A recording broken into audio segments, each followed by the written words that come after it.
Parte proprio da Casarsa con il convegno Pasolini e Sciascia, gli ultimi eretici, la ricorrenza, no, dei 30 anni dalla morte di Sciascia, che poi andrà anche in Francia. E noi come associazione Amici di Leonardo Sciascia abbiamo immaginato un paio d'anni fa, perché ci muoviamo in una logica di programmazione, di onorare la memoria di questo scrittore associandola al suo significato più importante, più profondo.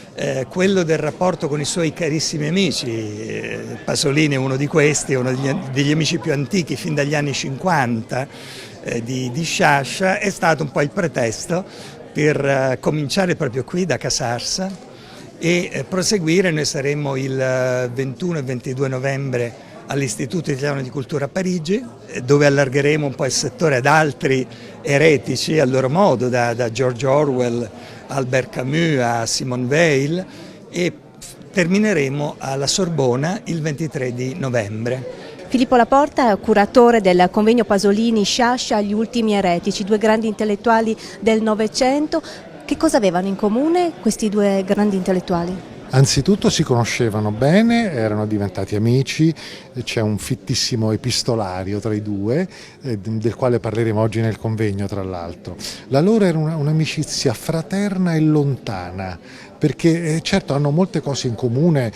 Le prime cose che mi vengono in mente: un impegno nei confronti della verità, diciamo, e della verità contro il potere. Questo entrambi. Poi entrambi sono anche stati dei grandi saggisti nel senso non specialistico alla Montaigne, cioè autori di saggi personali, digressivi, autobiografici. Entrambi hanno avuto un rapporto col cinema. Pasolini ha diretto tantissimi film, dall'opera di Sciascia sono stati tirati fuori ben 8 film. E io direi anche che erano entrambi intellettuali soli. Perché questo forse è il destino dell'intellettuale che si mette contro il potere, dell'intellettuale eretico, no? Qual è l'eredità che hanno lasciato e perché nessuno l'ha raccolta? Ma questa è una riflessione che mi è capitato di fare e in qualche occasione la riproporrò oggi. Oggi probabilmente l'impegno civile, non avviene più nella forma in cui avveniva negli anni 70-80.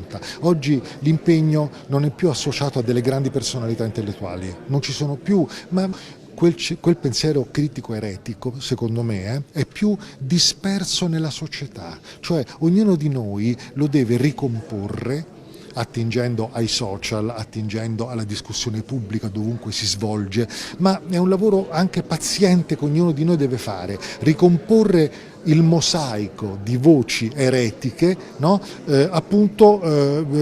Che si incontra in molti luoghi della società e qualche volta non sono neanche i luoghi canonici della cultura.